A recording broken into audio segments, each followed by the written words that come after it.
Pagbagsak ng pamunuan sa Syria matapos ang mga 60 taong pagkontrol ng Assad Dynasty sa bansa, sa loob ng ilang araw, napatalsik ang kamay na bakal na kumawawa sa mamamayan.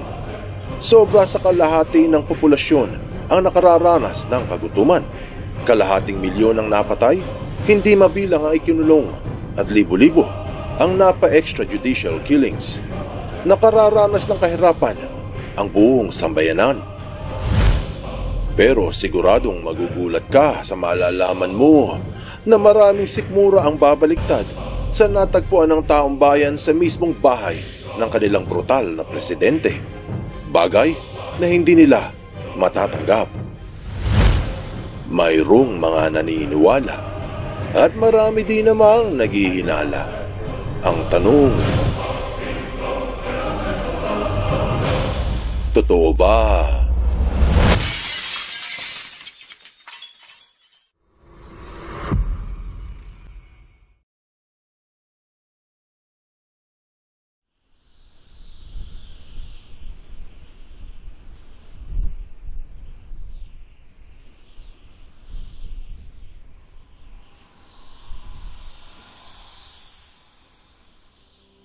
Bihira lamang ang nakaalam sa kabrutalan na sinapit ng 100,000 mga kumokontra sa pamahalaan ng mag-amang Al-Assad na nakapwesto ng 60 taon. Nang bumagsak ang dinastiya kamakailan lang, naglabasa ng mga ulat hinggil sa pagiging marahas ng rehimen. Pero hindi laban sa mga dayuhan, kung hindi laban sa kanilang mamamayan. May mga ulat ng extrajudicial killings, mga batang ginilitan ng leeg, mass firing squad at paggamit ng sandata kemikal. Marami sa Pilipinas ang nagsasabi na mabait daw na tao si Bashar, katulad ng kanyang ama na si Hafiz, at ang mga inuulat sa media ngayon ay mula sa kanluran at pawang mga kasinungalingan.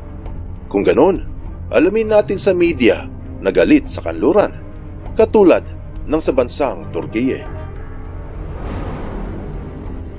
Ang media na Yeni Safak, tagaulat mula sa Turkiye, bansang kilala na may galit sa kanluran.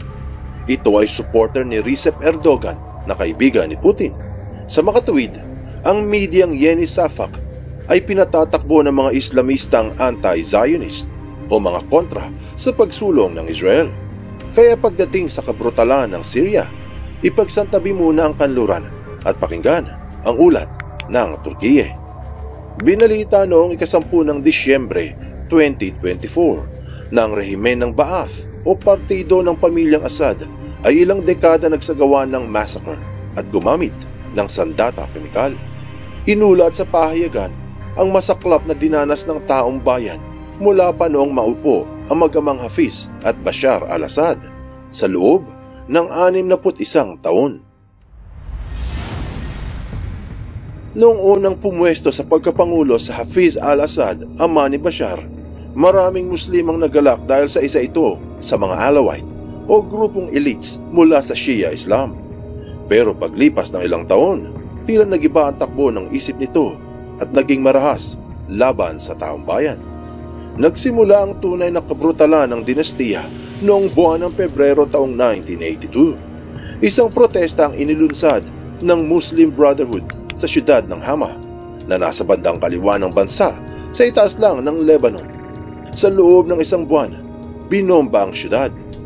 Nawasak ang 80 moske at 3 simbahan at 30,000 sibilyan ang napatay. Isa lamang ito sa ginawa ni Hafiz, pero mas masahol ang kabrutalan ng kanyang anak. Taong 2000 umupo sa pwesto si Bashar matapos mamatay ang kanyang ama. Taong 2011, ilang buwan mula nang sumiklab ang Arab Spring sa Tunisia, isang malawakang protesta ang nasaksihan sa bansang Syria, na ngayon kinilala ng buong mundo bilang Syrian Civil War.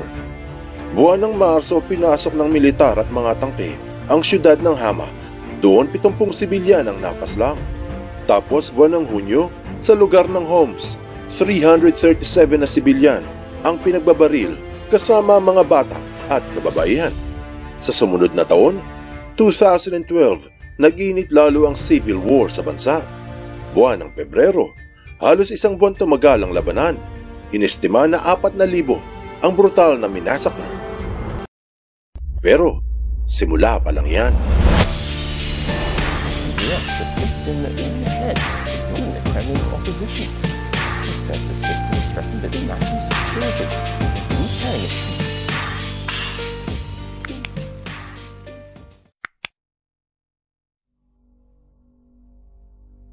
Buwan ng Marso 2012, pinasok ng mga milisya ni Assad ang Qarm al-Zitoun at pinagpapatay ang 140 na sibilyan sa kanilang mga tahanan. Buwan ng Mayo, inulat na minasakar ng rehimen ang sobra sa 100 mga sibilyan, kasama ang 49 na mga bata.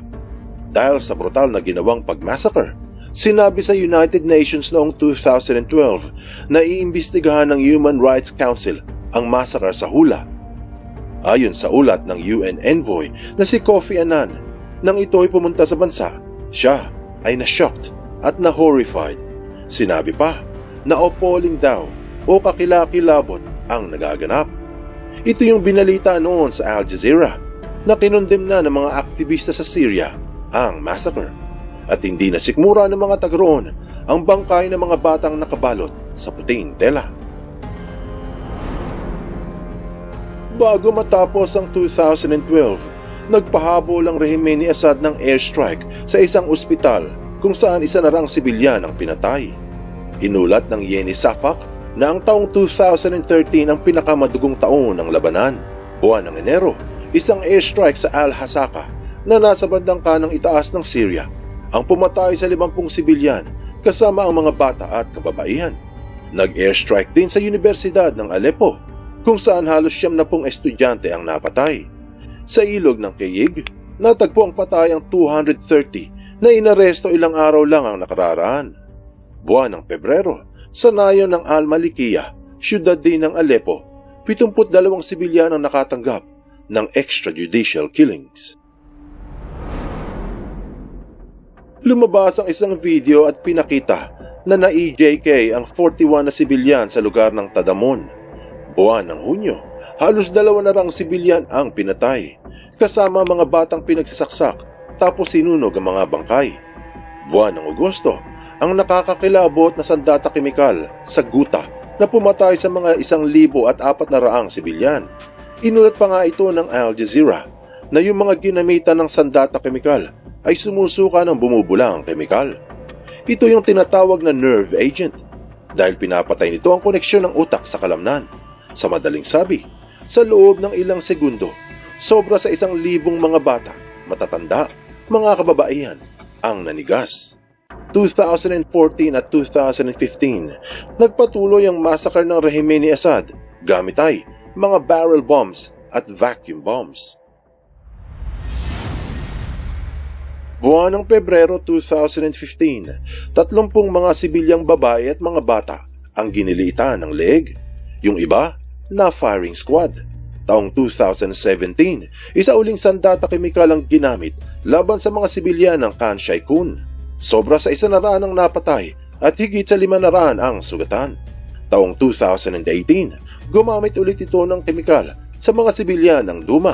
Buwan ng Nobyembre, taong 2024, naglabas ng ulat ang Syrian Network for Human Rights na sobra sa 1,500 na sibilyan ang namatay dahil sa paggamit ng rehimeng Assad ng sandata kemikal. Kaya ang pagbagsak ng dinastiya ay labis na ikinagalak ng sambayanan. Tumakbo sa Russia ang brutal na presidente. Siyempre ayaw nitong masaktan ang kanyang pamilya. Nang pinasok ng mamamayan ng mansyong may tag price na $1 bilyong, marami ang tila naspa. Hindi dahil sa masama ang kanilang nakita, o hindi dahil sa nakakatakot ang kanilang nasaksihan, kung hindi dahil sa habang ang taong bayan ay naghihikaho sa kahirapan, buhay, hari at reyna pala ang pamilya Assad. Pinakita ang mga litratong kinuha ng mga taga-Syria sa loob ng bahay na nakatirik sa tuktok ng bundok Meze sa Damascus. Napakalaki ng mansyon, may mataas itong bubungan, mga higanteng poste, balot ng tiles at marmolang sahig at dingding. Naka-red carpet pa ang hallway patungo sa loob. Sa main lounge room, kita ang magandang disenyo sa sahig at ang mamahaling higanteng chandelier sa itaas. Sa waiting room, puno ng mamahaling sofa at sa itaas ay nakamamanghang arkitektura. Sa dingding, may nakahilerang mga salamin na kung titignan ay na-enhance ang sukat ng silid. Tapos sa isa pa, ilang chandelier din ang nakasabit. Gawa marahil sa bronze at tila medieval Islam ang disenyo. Pati yung mga ukit sa kisame ay parang hari ang nakatira. Magagarang chandelier ang ilaw sa mga kwarto. Maraming video ang lumabas kung saan pinakikita ang magagarang sasakyan ng pamilya, mamahaling alahas at kung ano-ano pang kagamitan sa kusina at sa banyo. Talagang nakakasuka ang marangyang buhay hari ng pamilya ni Bashar al-Assad. Sa gitna ng matinding kabrutalang ipinatikim nito sa taong bayan, ang kanyang pamilya ay ligtas. Anong aral ang mapupulot dito? Ilang dekada nagsagawa ng EJK ang rehimen sa libu-libong sibilyan, gumamit ng mga kakaibang bomba sa mga universidad at ospital, sandata kemikal sa mga bata, sumira sa buhay ng sambayanan, nagwasak sa tahanan ng milyong-milyong taong bayan.